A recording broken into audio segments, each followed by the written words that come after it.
అత్యాధునిక labs, international collaborations, advanced placements. మీ dream career ని రీచ్ అవ్వడానికి మీ best choice Godavari global university.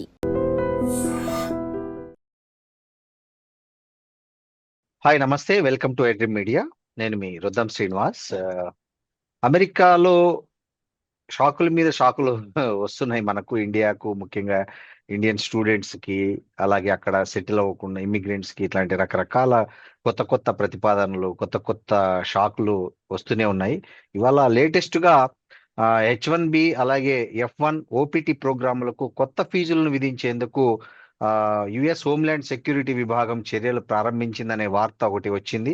ఈ ప్రతిపాదనకు వైట్ హౌస్ రెగ్యులేటరీ ఇప్పటికే అనుమతి ఇచ్చినట్లు కూడా చెప్తున్నారు. ఓపీటీ దరఖాస్తులకు $1,00,000 ఫీజు నిర్ణయించారు. ఇలాంటి రకరకాల వార్తలు వచ్చాయి. దీనికి సంబంధించి మనతో మాట్లాడడానికి కలవల విశ్వేశ్వరరెడ్డి గారు, తెలంగాణ గ్లోబల్ ఫౌండేషన్ ఫౌండర్, అదేవిధంగా వాషింగ్టన్ నుంచి మనతో మాట్లాడడానికి, ఈ విషయంపై మాట్లాడడానికి ఉన్నారు. నమస్తే విశ్వేశ్వరరెడ్డి గారు. నమస్కారం సార్. ఏంటి ఇవాళ ఒక న్యూస్ వచ్చింది, అమెరికాలో కొన్ని రకాల ఫీజులు పెరగబోతున్నాయి, కొన్ని రకాల వాటికి వాళ్ళ ప్రాసెస్ సెక్యూరిటీ విభాగం చర్యలు ప్రారంభించింది, హోమ్ల్యాండ్ సెక్యూరిటీ విభాగం అనే వార్త ఒకటి వచ్చింది. దీంతో ఎంతవరకు నిజం ఉందంటారు? అంటే టిపికల్ గా ఇక్కడ యుఎస్ లో ఎలా ఉంటుందంటే, యుఎస్ ఇమిగ్రేషన్ లాస్ ప్రకారం వాళ్ళు ఏంటంటే ఎవ్రీ టైం వాళ్ళు ఫీజు పెంచుకోవచ్చు. ఇక్కడ ఉన్న నీడ్స్ కానీ, దాని రిక్వైర్మెంట్ కానీ, దాన్ని బట్టి హిస్టారికల్ గా అంటే గుడ్ ఓల్డ్ ఏజ్ సిస్టమ్ లో ఉన్నట్టే ఫీజు ఎప్పటికి ఉండదు కదా. ఎవ్రీ టైమ్ ఇన్ఫ్లేషన్ బట్టి దానికి తగ్గట్టు ఉన్న ఇక్కడ నీడ్స్ ని బట్టి సర్వీసెస్ ఫీజ్ కింద they treat this as all services fees.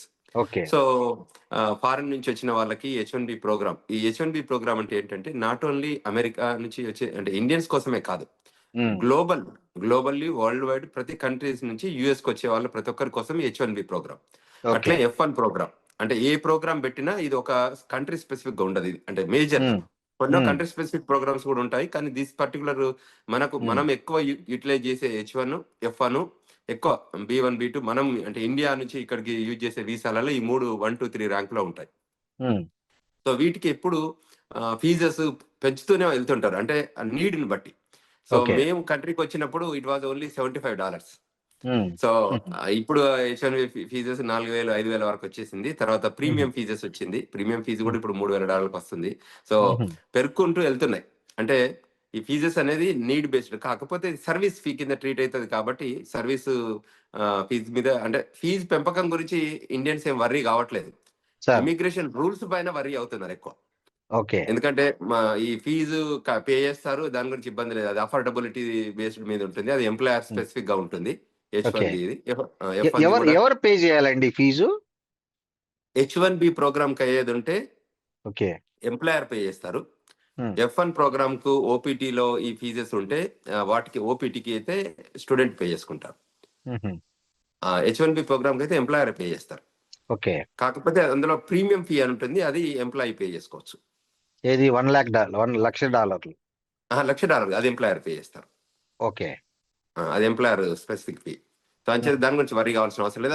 అంటే ఫీజెస్ గురించి ఎప్పుడు అంటే నీడ్ బేస్డ్ మీద, అది అంటే ఒక పర్సన్ స్పెసిఫిక్ గా $100,000 పెట్టట్లేదు కాబట్టి అది గ్లోబల్ ప్రోగ్రామ్. ఎవరు కంట్రీకి కొత్తగా వచ్చినా వాళ్ళందరూ పే చేయాలని ఒక రూల్ పెట్టారు అనుకోండి, అది వరల్డ్ వైడ్ అప్లై అవుతుంది. ఇంకోటి H1B ప్రోగ్రామ్ ఓన్లీ టెక్నాలజీ వాళ్ళకే కాదు. H1B ప్రోగ్రామ్ అనేది అన్ని రకాల సెక్టర్స్ కి, అంటే అది డాక్టర్స్ కానివ్వండి, తర్వాత civil, mechanical, electrical, lawyers, you name it, everyone who are coming through H1B, they have to go through the system. Sir, ఇంకోటి, ఈ H1B వీసా ఉన్న వ్యక్తికి ఒకవేళ అక్కడ జాబ్ పోయింది అనుకోండి, అతను ఎన్ని రోజులు అమెరికాలో ఉండడానికి పర్మిషన్ ఉంటుంది? యూజువల్ అయితే ఎలా ఉంటుందంటే H1B ప్రోగ్రామ్ లో డ్యూరేషన్ ఎంతవరకు అయితే H1 కాపీ పైన ఉంటుందో దాని వరకే ఉంటుంది. సో అయితే కొన్ని అబ్రాప్టెడ్లీ ఎండ్ చేస్తారు కదా, ఆ ప్రోగ్రామ్ ఎండ్ చేస్తారు కాబట్టి కొంచెం వెసులుబాటు ఉంటుంది. సో అదంతా గ్రే ఏరియా లా కిందకి వస్తుంది. అంటే ఈ రూల్ వరకు ఇంతమంది అనే ఉండదు. స్పెసిఫిక్ గా ఏం చేస్తారంటే వాళ్ళు as soon as possible we need to depart అంటారు అన్నట్టు. అంటే తెలియదు కదా, ఆ ఫ్లెక్సిబిలిటీ ఇస్తారు. అది అంటే ఆ 1 week 10 days రూల్ ప్రకారం ఏంటంటే ఈ స్పెసిఫిక్ గా ఇన్ని రోజులు ఉండాలి అని పేపర్ మీద పెట్టి చెప్పరు. బట్ ఏంటంటే సూన్ గా వెళ్ళిపోమని చెప్తారు, as soon as possible. అంటే మనకి if you know that you don't have a status, you need to depart immediately. అట్లా మనకు స్టేటస్ లేదని తెలిసిపోతుంది. ఆ ఎంప్లాయర్ గానీ, లా ఫర్మ్ గానీ కమ్యూనికేట్ చేస్తారు కాబట్టి, ఒకసారి ఉమ్, స్టేటస్ అయిపోయాక ఎంత తొందరగా వెళ్తే అంత బెటరు. ఒకవేళ లేట్ చేసి వెళ్ళకపోతే దానికి బార్ ఉంటుంది. అంటే మనం ఓవర్ స్టే అంటారు. ఒకవేళ ఓవర్ ఉమ్, స్టే చేస్తే డ్యూరేషన్ ఆఫ్ స్టే కంటే మనం ఏదైతే స్టిపులేటెడ్ స్టే కంటే ఎక్కువ అంటే I-94 స్టేటస్ కంటే స్టే కంటే ఎక్కువ ఉంటే దాన్ని ఓవర్ స్టే కిందకి వస్తుంది. సో ఉమ్. ఓవర్ స్టేలో ఉంటే ఇబ్బంది అవుతుంది. ఇంకోటి సార్, ఈ new birth right citizenship rules 2026 పేరుతో కూడా చాలా రకరకాల వార్తలు వస్తున్నాయి. అసలు ఏంటి వాస్తవం ఏంటి అసలు? యూజువల్ ఏం చేశారంటే ఈ ప్రోగ్రాము ఉమ్, అమెరికాలో పుట్టిన ప్రతి పౌరుడు అంటే అమెరికన్ సిటిజన్ అనేది అది హిస్టారికల్ గా ఉంది. ఇవాళ నాట్ ఉమ్, కొత్తగా ఏం కాదు. అయితే ఓకే. దాన్ని ఏం చేశారంటే ఎప్పుడైనా గవర్నమెంట్ ఏం చేస్తుందంటే మిస్యూజ్ చేస్తే ఉమ్, ఆ ప్రోగ్రామ్ ను కరెక్ట్ చేస్తుంది. ఆ ప్రోగ్రామ్ ను మళ్ళీ రీడిఫైన్ చేస్తుంది.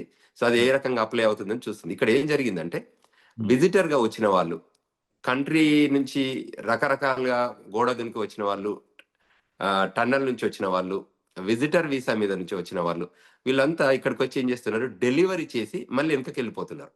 ఉమ్, సో ఏమవుతుందంటే పిల్లలు ఒకసారి ఇక్కడ పుడితే ఏమవుతుందంటే వాళ్ళ పేరెంట్స్ కి కానీ, వాళ్ళ రిలేటివ్స్ కానీ, వాళ్ళ ఫ్యామిలీ ఎక్స్టెండెడ్ ఫ్యామిలీ అందరికి కూడా గ్రీన్ కార్డ్ వచ్చే అవకాశం ఉంటుంది. ఉమ్, అది ఒక ప్రోగ్రామ్. దాన్ని ఈ రకంగా మిస్యూజ్ చేస్తుంది. అంటే um. Global community, not only Indians, not only yes, yes, Mexican, అవునులేండి, అవును. ఎవ్రీ వన్, అందరు కూడా ఏం చేస్తున్నారంటే మేము బర్త్ రైట్ సిటిజన్షిప్ ఇస్తే మీరేం చేస్తున్నారు, బర్త్ టూరిజం చేశారు అనేది అమెరికన్ గవర్నమెంట్ అది గుర్తుపట్టింది. ఒక రకంగా వాస్తవం కూడా. అది ఒక కరెక్ట్, రకంగా వాస్తవం, అవును. కరెక్ట్. సో ఉమ్, అది అంటే ఎప్పుడైనా కూడా అంటే మేము హిస్టారికల్ గా చూసాం కండి, కంట్రీ ఎప్పుడైనా రూల్స్ పెడుతుంది. ఉమ్, రూల్స్ బ్రీచ్ చేస్తే ఏం చేయాలి, మళ్ళీ కొత్త రూల్స్ పెట్టాలి కదా. సో అందులో 100%. భాగంగానే అంటే బ్రీచ్ ఒక +or -3% అయితే చూసి చూడనట్టు వెళ్తారు. కానీ అవును, +or -90% అయితే ఖచ్చితంగా చేంజ్ చేసుకుంటారు. చేంజ్ చేసుకుంటారు. అందులో అవును. భాగంగానే ఉమ్, బర్త్ రైట్ ఇవాళ కొత్తదేం కాదు కదా. ఇక్కడ ఈ ఉమ్, కంట్రీలోకి వచ్చి ఈ ల్యాండ్ లో పుడితే ఇంత బ్రహ్మాండం, ఈ కంట్రీ ఎంత గొప్పగా ఉందంటే మనకి చాలా facilities. It's a democratic country, it's not a correct. Um, Kingdom ఉండే రాజరిక ప్రభుత్వాలు కాదు కదా. సో అవునవును. మన వాళ్ళు ఇవాళ ఎంత స్థాయి కంటే అంత స్థాయికి వెళ్ళే పరిస్థితిని ఇవాళ కమలా హ్యారిస్ వైస్ ప్రెసిడెంట్ గా మనకు రన్ చేసుకునే స్థాయి తీసుకొచ్చారు కదా. సో ఇట్లా అవునండి. ఈ సిచ్యువేషన్ ఉన్నప్పుడు అంటే ఇక ఈ కంట్రీలో పుట్టిన వాళ్ళకి ఎన్ని రకాల రైట్స్ ఉన్నాయి, గవర్నర్స్ అయితే ఉన్నారు, కాంగ్రెస్ మెన్స్, సెనేటర్ కాగలిగే అవకాశాలు ఈ దేశంలో ఉన్నాయి. అంటే ఉమ్, ఏదో దేశం నుంచి వచ్చిన వాళ్ళే అవుతున్నారు కదా. అవునండి. ఇప్పుడు ఒబామా ఉంది, ఒబామా ఎక్కడి నుంచి వచ్చారు ఏంటి అని అందరూ చూస్తే మోస్ట్ ఆఫ్ ద వాళ్ళు ఇమిగ్రెంట్సే కదండి. అవును. ఇమిగ్రేట్ వాళ్ళ ఫాదర్స్, మదర్స్, ఫస్ట్ జనరేషన్. ఇప్పుడు vice president correct. JD Vance wife, వాళ్ళ పేరెంట్స్ ఇండియా నుంచి వచ్చిన వాళ్ళు, అవును, తెలుగు వాళ్ళు. అవును. సో అంచేత అనేది ఏంటంటే మనకు ఈ కంట్రీ ఇట్ వెల్కమ్స్.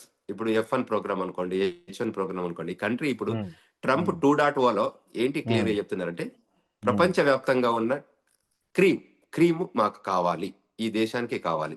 మీ దగ్గర ఎక్స్ట్రాడనరీ టాలెంట్ ఉందా చెప్పండి, మేము తీసుకుంటాం, ఏదో ఒక ఉమ్, ప్రోగ్రామ్ లో ఇండక్ట్ చేసుకుంటాం, మా కంట్రీకి వెల్కమ్ చెప్తాం. ఉమ్, లేదా మీ దగ్గర ఎక్స్ట్రాడనరీ డబ్బు ఉందా, మా కంట్రీకి రండి, మా కంట్రీలో ఇన్వెస్ట్ చేయండి, మా కంట్రీలో ఎంప్లాయ్మెంట్ క్రియేట్ చేయండి, మాకు ఎంప్లాయ్మెంట్ క్రియేట్ చేయడం రూపకంగా కూడా మేము మీకు గ్రీన్ కార్డ్స్ ఇస్తాం.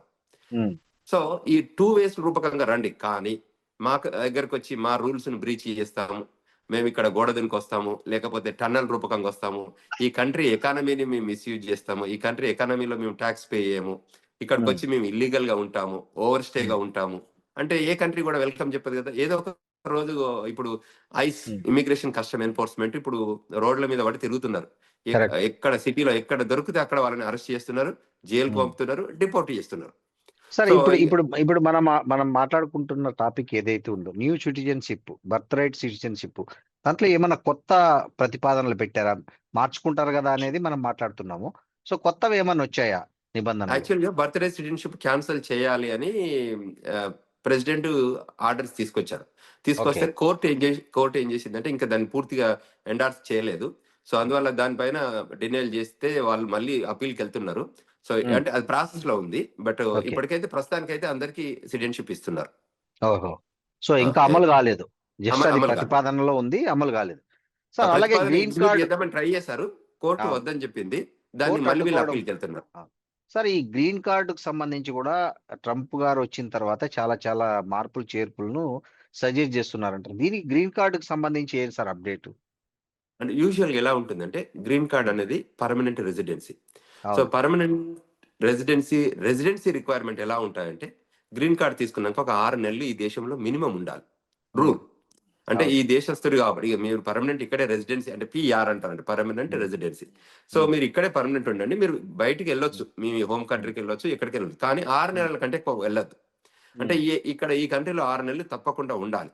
కానీ ఇందులో వయలేషన్ అయింది అనుకోండి, నేను గ్రీన్ కార్డ్ హోల్డర్ కానీ నేను ఇండియాలో వెళ్ళి ఉంటాను పర్మనెంట్ గా, అంటే నేను ఒక ఇండియా గురించి అనే కాదు, ఎక్కడైనా ఎనీ కంట్రీ. కంట్రీలో ఎనీ కంట్రీ వెళ్ళాలి అంటే ఉండండి. దానికి కూడా ఒక రూల్ ఉంటుంది, రీఎంట్రీ పర్మిట్ అని అంటారు. అది ఒక 2 ఏళ్ల వరకు ఉండొచ్చు. అంటే నేను ఇండియా వెళ్ళి ఒక 2 years వరకు ఉండి వస్తాను, అంటే మనం ఇండియన్ కాంటెక్స్ట్ లో మాట్లాడుతున్నాం కాబట్టి అవును. 2 years వరకు ఉండొచ్చు. మళ్ళీ వచ్చి మళ్ళీ రీఅప్లై చేసుకొని మళ్ళీ రీఎంట్రీ పర్మిట్ తీసుకొని మళ్ళీ 2 years వరకు ఉండొచ్చు. అంటే రూల్స్ ఉన్నాయి దానికి తగ్గట్టు, అంటే ఉండాలని. లేదు నేను కంటిన్యూస్ గా నేను గ్రీన్ కార్డ్ ప్రోగ్రామ్ ను మిస్యూజ్ చేస్తా అంటే మాత్రం మేము వెల్కమ్ చెప్పము. మిమ్మల్ని పోర్ట్ ఆఫ్ ఎంట్రీలోనే మేము దాన్ని చెక్ చేసుకుంటాము. మీరు వయలేట్ చేస్తున్నారని గమనిస్తే మిమ్మల్ని మేము డిపోర్ట్ చేస్తాము, మీ ఇమిగ్రేషన్ గ్రీన్ కార్డుని క్యాన్సిల్ చేస్తాము. అది కొత్తది యాక్టివిటీ. ఓకే. సో అది ఇప్పుడు జరుగుతుంది. తర్వాత ఇప్పుడు గ్రీన్ కార్డ్ లో ఏంటి, H1B ప్రోగ్రాంలు ఏంటి, F1B ప్రోగ్రాంలు ఏంటి అంటే కొత్త రూల్స్ లో వీళ్ళు ఏం చేస్తున్నారు, ఇక్కడ ఏదైనా మీరు క్రిమినల్ ఇంటెంట్ ఉందా, మీకు ఇక్కడ ఏదైనా ఇష్యూస్లలో పార్టిసిపేట్ అయ్యారా, మీరు డ్రగ్ డీలింగ్ చేశారా, హ్యూమన్ ట్రాఫికింగ్ చేశారా, తర్వాత ఎనీ క్రిమినల్ యాక్టివిటీ చేశారా, అటువంటి యాక్టివిటీ చేస్తే మా కంట్రీకి మీరు అక్కర్లేదు, మీరు తప్పకుండా డిపోర్టబుల్ చేస్తాం. అదేవిధంగా ఇంకా వేరియస్ ఇష్యూస్ ఏది చేసినా, అంటే మీరు కంట్రీకి లాయల్గా ఉన్నారా లేరా, ఇది మీరు నాన్ ఇమిగ్రెంట్ ఏలియన్స్ నుంచి వచ్చారు, తర్వాత మీకు రెసిడెన్సీ ఇచ్చాం, తర్వాత మీరు ఈవెన్ న్యాచురలైజేషన్ సిటిజన్ అంటే పుట్టకుండా కూడా సిటిజన్షిప్ ఇస్తారు ఇక్కడ. అంటే ఈ కంట్రీలో బై బర్త్ కాకుండా గ్రీన్ కార్డ్ రూపకంగా కూడా సిటిజన్షిప్ తీసుకోవచ్చు. అంటే రకరకాల వేరియస్ ప్రోగ్రామ్ ఉంటుంది. ఆర్మీలో పనిచేయడం రూపకంగా కూడా సిటిజన్షిప్ తీసుకోవచ్చు. ఇక్కడ ప్రోగ్రామ్ ఉంటుంది, ఒక 2 year ప్రోగ్రామ్ ఆర్మీలలో కూడా, అందులో కూడా చేశారు. ఇవన్నీ ఏంటంటే న్యాచురలైజేషన్ సిటిజన్షిప్ అంటారు. ఈ న్యాచురల్ సిటిజన్షిప్ వచ్చింది కదా, ఇంకా నేను నా ఇష్టం, నేను అమెరికన్ సిటిజన్ అయినాను గాను, నేను ఏదంటే అది చేస్తా అంటే కూడా వాళ్ళు వెల్కమ్ చేయరు. కంట్రీకి rules, homeland security rules abide అయి ఉంటేనే ఈ కంట్రీలో ఉంటాం. ఒకవేళ నేషనల్ థ్రెట్, సెక్యూరిటీ ఆబ్లిగేషన్స్ లో వీళ్ళు ఇంపాక్ట్ లో ఉన్నారు అని అనుకుంటే వాళ్ళని కూడా డిపోర్ట్ చేస్తారు. వాళ్ళ నేచురలైజేషన్ సిటిజన్షిప్ ని క్యాన్సిల్ చేస్తారు, అన్ని క్యాన్సిల్ చేస్తారు. ఇమిగ్రేషన్ బెనిఫిట్స్ అన్ని క్యాన్సిల్ చేసి హోమ్ కంట్రీలో బై బర్త్ ఎక్కడ కంట్రీలో ఉన్నారో ఆ కంట్రీకి వాళ్ళు పంపించాల్సింది. ఆ కంట్రీతో మీరు ఏం చేస్తారు మాకు అని, ఎందుకంటే అప్పటికి ఆ పాస్పోర్ట్ కూడా క్యాన్సిల్ అవుతుంది కదా, డ్యూయల్ సిటిజన్షిప్ లేకపోతే అది కూడా క్యాన్సిల్ అవుతుంది. సో ఆ గవర్నమెంట్ ఎక్స్టర్నల్ అఫైర్స్ మినిస్ట్రీతో మాట్లాడుకొని మీ కంట్రీకి మేము పంపిస్తున్నామని చెప్పేస్తారు. ఎందుకంటే మీ కంట్రీలో పుట్టారు కాబట్టి మీ కంట్రీకి వెళ్ళిపోవాల్సిందే అనే ఆ ఐడియాలజీ కూడా ఉంది. అంటే ఇప్పుడు ఏమవుతుందంటే వరల్డ్ వైడ్ కూడా ప్రతి కంట్రీ కూడా ఏం చేస్తుందంటే ఆ కంట్రీ స్పెసిఫిక్ గా, ఆ కంట్రీ లాయలిటీగా, ఆ కంట్రీ ఇంట్రెస్ట్ లో పనిచేస్తుంది. సార్, ఇంకోటి ఈ F1 నుంచి ఒక స్టూడెంట్ H1Bకి మారే ప్రాసెస్ లో చేసే బిగ్గెస్ట్ మిస్టేక్స్ ఏంటి సార్? యూజువల్ గా మిస్టేక్స్ ఏమి ఉండవు. F1 అనే స్టూడెంట్ ప్రోగ్రామ్ లో 2 years మాస్టర్ చేస్తారు. దాని తర్వాత 3 years అంటే 36 months ఓపీటీ ప్రోగ్రామ్ ఉంటుంది. ఫస్ట్ 12 months రెగ్యులర్ ఉంటుంది, తర్వాత స్టెమ్ ఓపీటీ అంటారు. So science, technology, engineering, mathematics వాళ్ళకి 36 months, నాన్ స్టెమ్ వాళ్ళకి ఓన్లీ 12 months ఓపీటీ టైం ఉంటుంది. ఎస్పెషల్లీ ఏంటంటే ఈ మేనేజ్మెంట్ ప్రోగ్రామ్స్ కానీ, ఆర్ట్స్ ప్రోగ్రామ్స్ కానీ, తర్వాత లీగల్ ప్రోగ్రామ్స్ కానీ ఓన్లీ 12 months ఉంటుంది. ఆ టైంలో ఏం చేస్తారంటే ఎవ్రీ ఇయర్ H1B ప్రోగ్రామ్ ఉంటుంది. ఇట్స్ యాన్యువల్ కోటా ఉంటుంది. 65,000 రెగ్యులర్ కోటా ఉంటుంది, 20,000 మాస్టర్స్ కోటా ఉంటుంది. ఆ ప్రోగ్రామ్ కి ఇప్పుడున్న కరెంట్ సిచ్యువేషన్ లో ఎలా ఉంది అంటే ప్రస్తుత పరిస్థితులలో లాటరీ సిస్టమ్ లో ఉంది. అది లాటరీ ద్వారానే చూజ్ చేస్తున్నారు. అంటే ఇక్కడ ఎలిజిబుల్ క్యాండిడేట్స్ అప్లికేషన్ పెట్టుకుంటారు, రిజిస్టర్ చేస్తారు ఎలక్ట్రానిక్ మెథడ్ లో. చేసుకున్న దానికి లాటరీ మెథడ్ లో వాళ్ళని చూజ్ చేస్తారు. ఈ 85,000 చూజ్ చేసుకొని వాళ్ళకి H1B ఫైలింగ్ కోసం పంపమంటారు, పేపర్ వర్క్ చేయడానికి. సో వాళ్ళకి H1B ప్రోగ్రామ్ ఇస్తారు. H1 పిక్ అవుతే వాళ్ళు H1 మీద ఉంటారు, లేదంటే F1 ప్రోగ్రామ్ మీదనే ఉంటారు. F1 కంప్లీట్ అంటే 2 years masters, 3 years OPT time లోపల కూడా వాళ్ళకి H1 రాకపోతే వాళ్ళు కంట్రీకి వెనకకి వెళ్ళిపోవాల్సి ఉంటుంది. సో అది కాకుండా కూడా మన వాళ్ళు ఏం చేస్తారంటే సెకండ్ మాస్టర్స్ రూపకంగా కానీ, లేకపోతే PhD ప్రోగ్రామ్ కానీ, అంటే higher education, so hire educations లో కానీ డిఫరెంట్ కోర్సెస్ లో కానీ జాయిన్ అవుతుంటారు. అంటే మళ్ళీ H1 వచ్చే వరకు కూడా ఈ కంట్రీలో ఉండటానికి ప్రయత్నం చేస్తుంటారు. సో అందులో భాగంగానే సెకండ్ మాస్టర్స్ కానీ, లేకపోతే హైయర్ ఎడ్యుకేషన్ అంటే PhD ప్రోగ్రామ్ కానీ, సెకండ్ మాస్టర్స్ కూడా ఇప్పుడు కొత్త రూల్స్ తీసుకొచ్చారు. సో అందువల్ల ఏం చేస్తున్నారంటే PhD ప్రోగ్రామ్కి వెళ్తున్నారు. So that they can hire educate అవుతుంటారు. ఇన్ ద మీన్ టైం మళ్ళీ H1 ప్రోగ్రామ్ లో మళ్ళీ పార్టిసిపేట్ అవుతారు. లాటరీలో. ఓకే. So okay. అందులో దానిలో వస్తే అదొక 6 ఇయర్ వరకు ఉండొచ్చు H1 దానిలో. ఆ 6 ఓకే. ఇయర్స్ టైంలో మళ్ళీ మనకి గ్రీన్ కార్డ్ ఎలిజిబిలిటీ ఉంటుంది. సో దానికి మళ్ళీ I-140 అని ఉంటుంది. I-140 అప్లై చేసుకుంటే 140 అప్రూవ్ అవుతే మళ్ళీ ఎక్స్టెన్షన్ చేసుకోవచ్చు. అంటే బియాండ్ 6 ఇయర్స్ కూడా వాళ్ళు మళ్ళీ H1B ప్రోగ్రామ్ లో ఎక్స్టెన్షన్ చేసుకుంటారు గ్రీన్ కార్డ్ వచ్చే వరకు. సార్ ఇంకోటి ఇండియన్స్ గ్రీన్ కార్డ్ బ్యాక్లాగ్ కు ఎప్పుడు తగ్గే అవకాశం ఉంది సార్? అంటే ఇప్పుడు ఏమైందంటే అమెరికాలో ఈ green card programme EB1, EB2, EB3 అని కేటగిరీ బేస్డ్ ఉంటాయి. సో అలానే కంట్రీ స్పెసిఫిక్ గా కోటా ఉంటుంది. ఎవ్రీ ఇయర్ ఇచ్చే గ్రీన్ కార్డులలో ఈచ్ కంట్రీ అంటే ఒకే కంట్రీకి మొత్తం గ్రీన్ కార్డులు ఇవ్వడం వల్ల ఏమవుతుందంటే అది ఇంపాక్ట్ అవుతుంది. సో వాళ్ళకి ఏంటంటే పర్ కంట్రీ క్యాప్ ఉంటుంది. సో ఆ క్యాప్ లోపల ఉండాలి. సో ఇండియా వాళ్ళు ఈ గత 15-20 సంవత్సరాల నుంచి చాలా మంది రావడం వల్ల మనం చైనా వాళ్ళు వాళ్ళకి రావడం వల్ల ఎక్కువ ఏంటంటే ఈ వెయిట్ లిస్ట్ అయ్యారు. చాలా మంది వెయిట్ లిస్ట్ లో ఉన్నారు ఇప్పుడు. So as the time progress ఇప్పటి వరకు అయితే రూల్ చేంజింగ్ కాలేదు.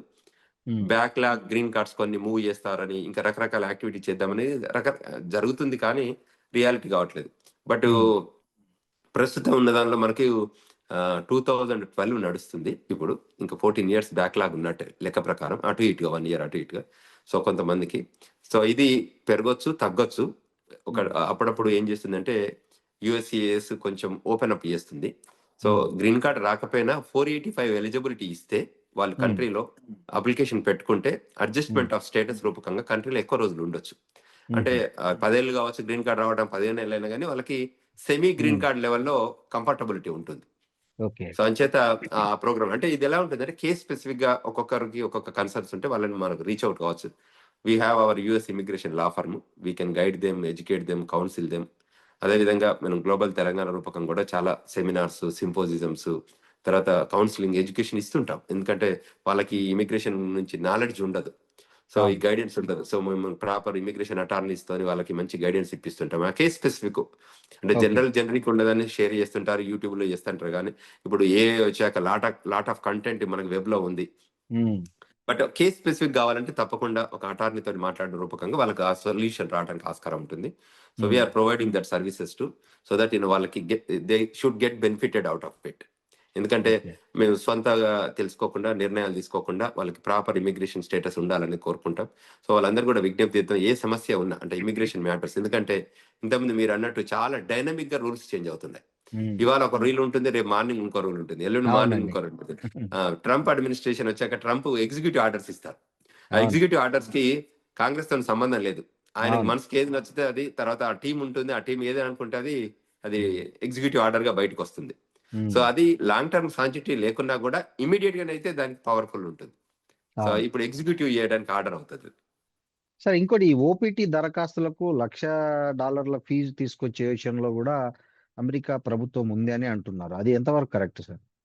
అంటే ఎలా ఉంటుందంటే ఇప్పుడు అమెరికా కంట్రీ ఇంట్రెస్ట్ లో, అమెరికన్ ఇమిగ్రేషన్ ఇంట్రెస్ట్ లో, American safety and security interest లో పనిచేస్తుంది. ఈ ఫీజెస్ కూడా వాళ్ళకి అవసరం ఉంది అనుకున్నప్పుడు వాళ్ళు పెంచుకుంటూనే వెళ్తారు.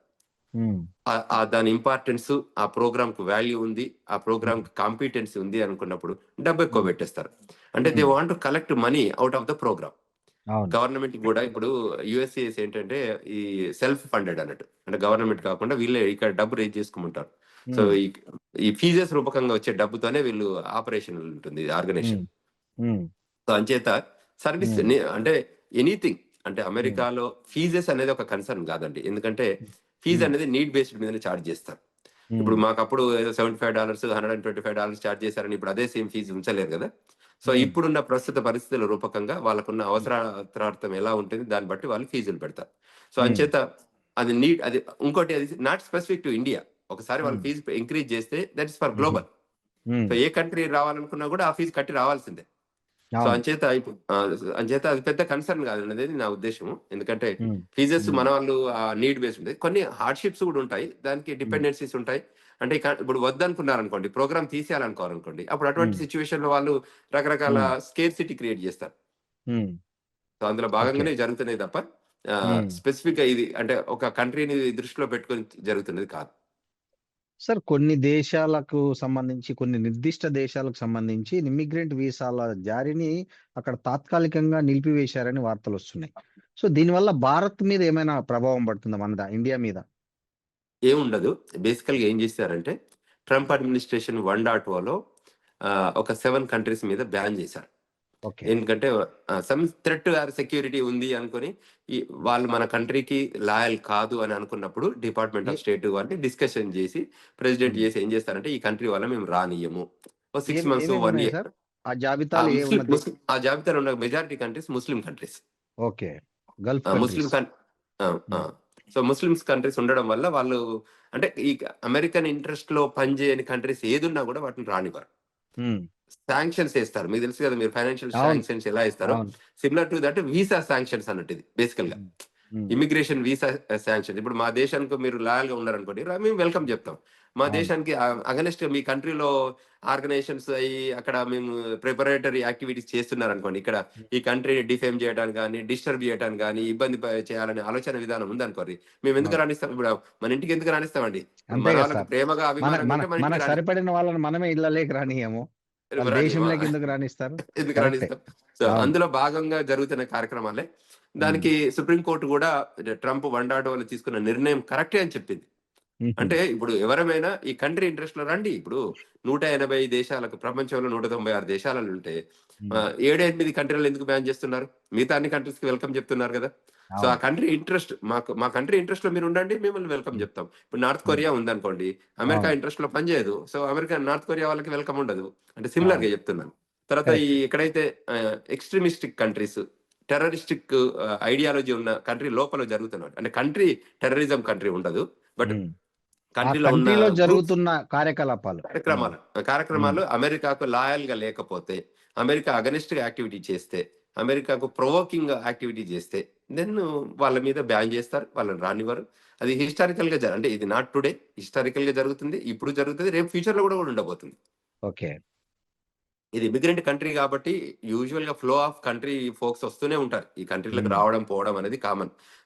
మనకు ఒక బ్రహ్మాండమైన విజిటర్ వీసా ప్రోగ్రామ్ ఉందండి. అది ప్రపంచంలో ఏ దేశం లేదు. ఎందుకంటే మాకు ఇమిగ్రేషన్ లా ఫర్మ్ ఉంది కాబట్టి నేను చెప్తున్నాను. ఎందుకంటే ఈ 10 years విజిటర్ వీసా ప్రోగ్రామ్ అనేది ఏ కంట్రీ కూడా ఇవ్వదు. That is a great program చెప్పాలంటే. ఒకసారి మీకు వీసా ఇస్తే 10 సంవత్సరాలు మీరు వచ్చి 6 నెలలు ఉండేటట్టు 10 ఏళ్ళు ఉండే వీసా ఇవ్వడము చాలా గొప్ప విషయం. ఏ కంట్రీ కూడా అంత ఇవ్వదు. చాలా స్పెసిఫిక్ గా ఉంటుంది. మీరు ఎన్ని రోజులకు వస్తారు? నెలకా, 2 నెలలకా? 2 నెలలకే ఇస్తారు వీసాలు. 6 నెలలకే ఇస్తారు. 10 years వెరీ రేర్. ఇది ఒకటి ఇస్తుంది, యూకే ఇస్తుంది. యూకేలో కూడా 10 years వీసా ఉంటుంది. మనం రిక్వెస్ట్ చేస్తే ఫీజు ఎక్కువ కడితే ఇస్తుంది. యూజువల్ గా 3 years 5 years అలా ఉంటుంది. బట్ 10 years రిక్వెస్ట్ చేస్తే వాళ్ళ బ్యాక్గ్రౌండ్ చెక్ చేసుకొని వీళ్ళు మా కంట్రీకి లాయల్ గానే ఉన్నారు, బాగానే ఉన్నారు అనుకుంటే వాళ్ళకు కూడా 10 years ఇస్తారు. సో ఆ program B1 B2 program is a great program for America. Okay. Thank you sir. Thank you very much. Thank you. నమస్కారం.